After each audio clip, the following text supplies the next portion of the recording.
We're hoping that today's will have all of the, just so you can hear it like it done.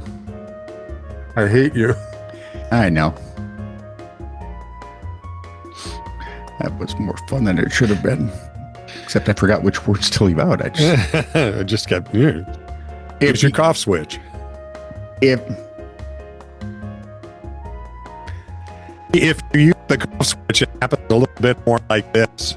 Well, yeah, but now you just sound like a cell phone that's messed up from the 90s. Hello? Remember those? Hello? I can't get reception. Yep. Yeah, those days are gone. Try standing on the Statue of Liberty. Now you can't get away from this stupid stuff. Anyway, where was I? Oh, like, subscribe, and follow. This is Truly News, please. I don't know why. Usually I'd give you a really good reason. Well, that's what most people do. It may be all messed up, and that's, our incompetence. That's true. Is funny. You could see stupid on a stick. Yeah. Or who has the stick this time? Me or you? In a chair, you always have the stick. Oh. I have the carrot. The what? The carrot. That's why I don't need glasses. I have great eyesight. Of course, I should have realized. Oh, shut up. The zebra's a smart ass. Yes. Anyway, where was I? Like, subscribe, and follow. Thank you very much for that. If you hit the little bell thing, so that they'll even tell you when we've done stupid and put it up. Oh, yeah. Hang on. They'll even tell you when we've put up the stupid we've done. Yes. Anyway, if you have a question, comment, conundrum, or snark, you can leave it right where you find us.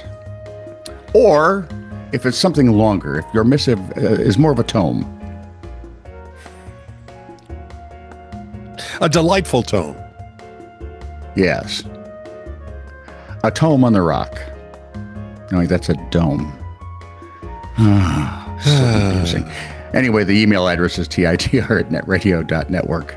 I'm done. This is True, Really News with Scott Combs and Tony Vercanis. All the news you're about to hear is true. Really? As far as you know. Not for the weak, you're not. You're going to sit right here and get what's coming to you.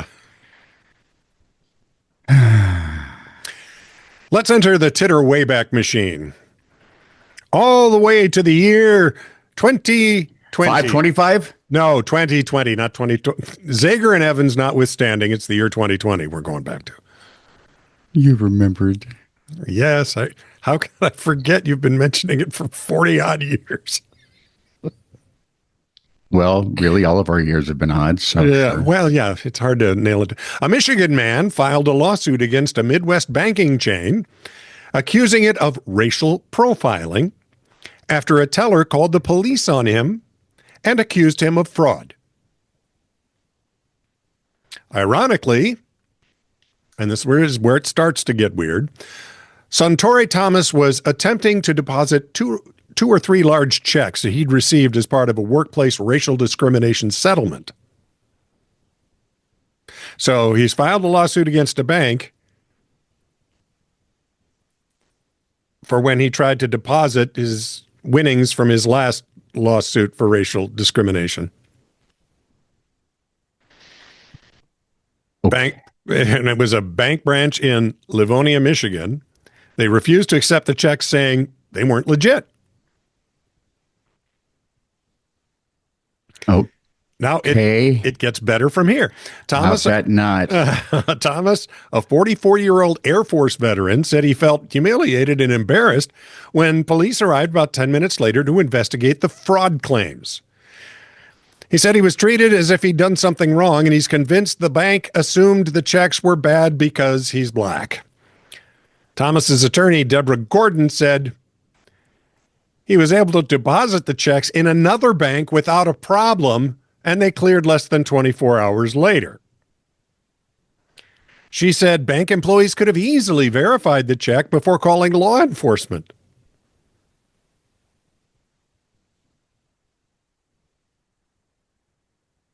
My client had very legitimate legitimate doesn't need a modifier. My client had legitimate checks, and he had a bank account at this bank. Right away, they told him there was an issue with verifying the checks, which makes zero sense because these were checks from a large corporate entity. They kept telling him there was an issue of fraud, and that's what caused them to call the police. when they hadn't gone and taken the second step.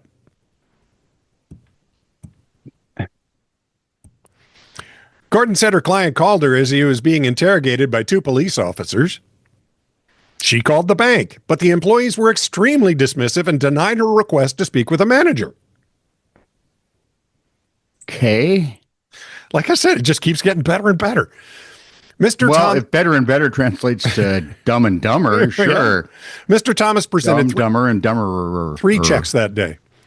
One for $59,000, one for $27,000, and one for $13,000. The bank apologized to Thomas in a statement and admitted that the police should never have been called. That's not good for lawsuit. Nope. Gordon said the bank's apology isn't enough. She filed a discrimination lawsuit on Thomas's behalf, referring to the situation as a case of banking while black and seeking an undisclosed amount of compensatory and punitive damages. What do you bet the bank just settles? I sure would. Yeah, because they ain't winning this one. You want that out of the news as fast as you can, especially when you're not going to win it. That was just... They could have called the bank. When my wife bought her new vehicle, she wrote a check for it. Right? Yeah, that's how we bought Caras. That's how we bought Robins. Right. You just write a check for it. And you know, I was waiting for the guy to say, hang on, we just got to call the bank, make sure. But he said no. He just took the check. But he could have called the bank to verify it, and it's done all the time. Mm-hmm. So this bank employee or employees need to be sent to England and roundly beat about the head and neck with I don't know that I would send bladder. anyone to England. I just think that's probably cruel and unusual. Yeah, imagine how it is for them. Not true. So at some point, they're going to look back at this and go, so where was the part where we just filtered everything through some sort of racial thing? Yeah. What the heck is that? It's a well-known company. There are 3 checks. Shut up. Call them and be done with it. How hard would that be? Not hard at all. And it wouldn't cost the bank a cent. Well, I mean, unless they were over their data or something. Yeah, right. So I just got to share 2 with you. I found this weird little thing on Instagram. Mm-hmm. Lucian Ashford does these things where he goes, when I type, whatever, but it autocorrects too. So I'm going to share with you 2 of these. Oh, I love these. When I type WTF, it autocorrects to, verily I hath witnessed a spectacle so witless, mine very soul hath packed its belongings and fled mine body. 'Tis as though reason itself hath tripped over a turnip and perished. So King James only, baby. Apparently his autocorrect is set to Shakespeare. Yeah. No, well, I want just King James. That's the only valid language. When I type that marvelous, it is what it is. And people say that like it's some sort of profound thing. Well, in some sense, it is. It is? Yeah. Depends on what is. Well, exactly. And if, you know, the thing is, you're registering your acceptance of something you can't change, which I believe is in the Serenity Prayer. Yeah, but it's well said there. It is what it is. Sounds so trite and stupid. Well, it is what it is. Thank you. You're welcome. So when I type it is what it is, it autocorrects to verily. We're back to the truth again. Verily, fate hath kicked me in the shins, stolen my lunch, and the royal monkey just invested my last coinage in invisible cabbage. Alas, such be the way of things. Lucian Ashford. That's just, he got a ton of these, and genius. Most of them are hilarious. Oh, I love it. So, are you ready? I was born ready, sir. Researcher Mark Tessier has partnered with Virgin Media O2 to create a mobile phone case that looks, feels, and burns just like human skin. I'm sorry? phone case that looks, feels, and burns just like human skin. Why would it? Why? How? Well, first, it's called the human skin thing. You're very close. Skin case. Tessier was inspired to create the case after research revealed staggering gaps between the number of times people check their phone during the hours with a high UV index and the number of sunscreen applications at the same frequency. Now, I wonder if they controlled for the number of people who weren't outside.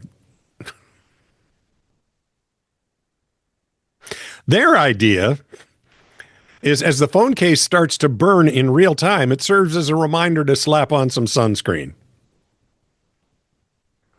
Really? Quote, my work often seeks to bridge the gap between our digital lives and our physical well-being.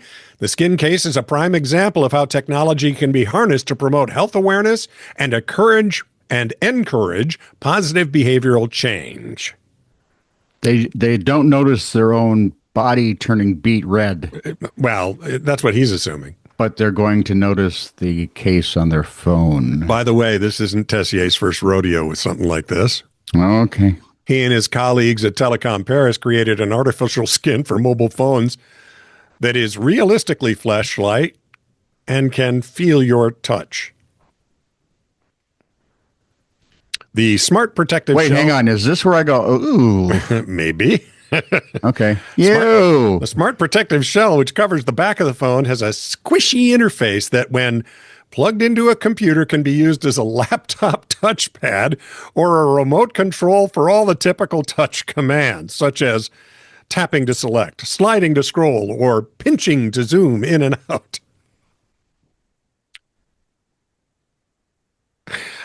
On its own, the cell phone skin also functions when touched from the back. For example, various finger motions will elicit certain emotions, even emoticons, like stroking.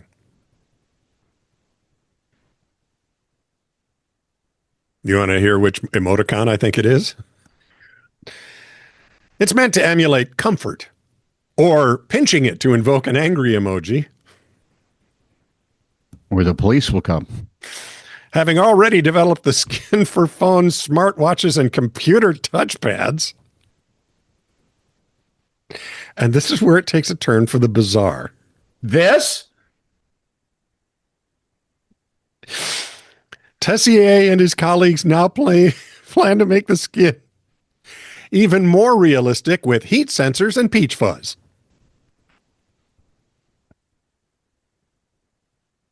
Why do I feel like all of this is a proxy for, something?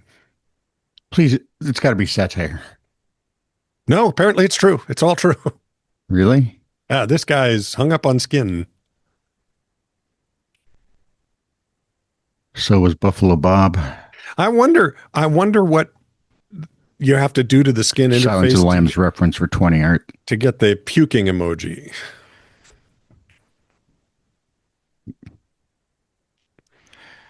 These are quotes from...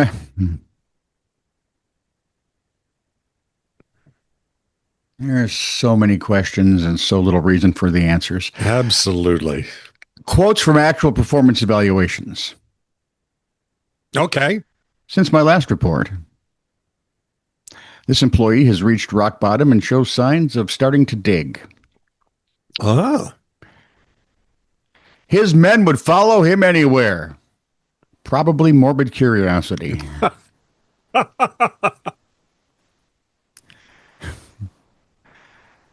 I would not allow this employee to breed. This associate is really not so much of a has-been, but would more definitely be a won't be ever. He would be out of his depth in a parking lot puddle. However, there are some parking lot puddles I've seen. Yeah. During that downpour the other day, I hit some on the street that were... Lou Alcindor would have drowned. I'm afraid this young lady has delusions of adequacy. Oh, that's one of my favorites. I love that one. Yeah. This employee should go far. Far. And the sooner the better.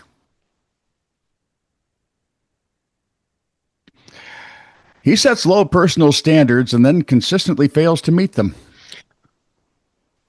I think that's what it said on one of our reviews one time. That's a variation of that, sure. Mm-hmm. And my personal favorite, this employee shouldn't be here. We're depriving a village somewhere of an idiot.